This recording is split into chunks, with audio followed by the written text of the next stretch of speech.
டிரைவிங்ல தேவை பொறுமை.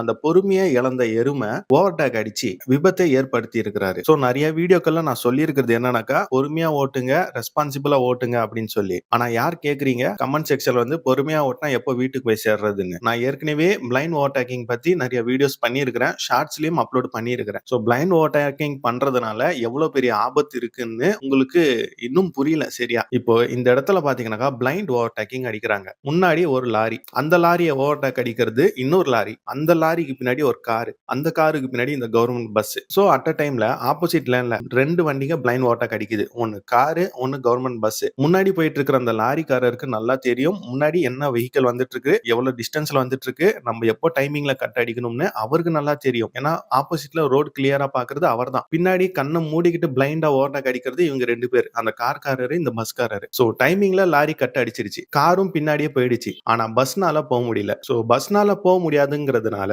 ஆப்போசிட்ல வந்த அந்த ஆம்னி கார் மேல மோதிருச்சு. அந்த ஆம்னி காருடைய டைரக்ஷன் பாருங்க திரும்பி இருக்கு. அடிச்ச அடியில ஃப்ரண்ட் அந்த பக்கமும் பேக் இந்த பக்கமும் இருக்கு. அது போக அந்த கார்ல இருந்து யாரோ ரோட்ல விழுந்துட்டார். அவர் மேல பஸ்ஸோட பின் டயர் ஏறி இறங்கிடுச்சு. அவர் ஸ்பாட் அவுட். நான் உங்களுக்கு இந்த விஷயத்தை தான் சொல்லி புரிய வைக்கிறதுக்கு ட்ரை பண்றேன். டிரைவிங்ல தேவை பொறுமை. பொறுமையா டிரைவ் பண்ணுங்க, ரெஸ்பான்சிபிளா டிரைவ் பண்ணுங்க. நீங்க மட்டும் ஓட்டுறதா இல்ல, நீங்க வந்து என்ன பண்றீங்கன்னாக்கா, சில பேரு ரேஸ் ட்ராக்ல போற மாதிரியே போறீங்க. சல்லு சல்லு சல்லு சல்லுன்னு ஹாரன் அடிச்சுக்கிட்டு ஒரு பொறுமையே இல்லாம நிதானமே இல்லாம அடிச்சுக்கிட்டு போறீங்க. அது உங்களுக்கும் ஆபத்து, காருக்குள்ள இருக்கிற உங்க குடும்பத்துக்கும் ஆபத்து. அது மட்டும் இல்லாம உங்க சுத்தி இருக்கிற வாகனங்களுக்கும் நடந்து போறவங்களுக்கும் ஆபத்து. பொறுமையா டிரைவ் பண்ணுங்க. பொறுமையா டிரைவ் பண்றதுல ஒன்னும் ஆக போறது இல்ல சரிங்களா? இப்போ இந்த பிளைண்ட் ஓவர்டேக்கிங்னால ஒரு குடும்பமே போயிருக்கு. நான் பிளைண்ட் ஓவர்டேக்கிங் பத்தி ஏற்கனவே சொல்லியிருக்கிறேன், அந்த வீடியோ பாருங்க.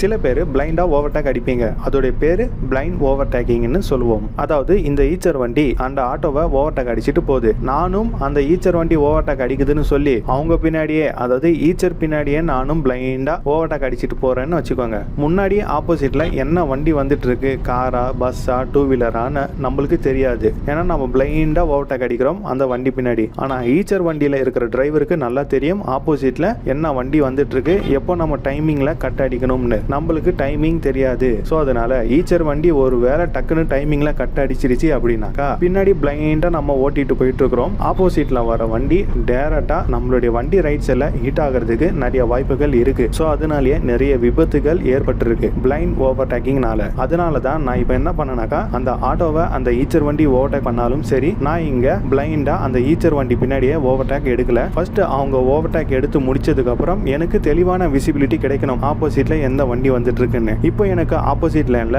ரோட் காலியா இருக்கு, அதனால நான் தெளிவா ஓவர்டேக் எடுக்கிறேன்.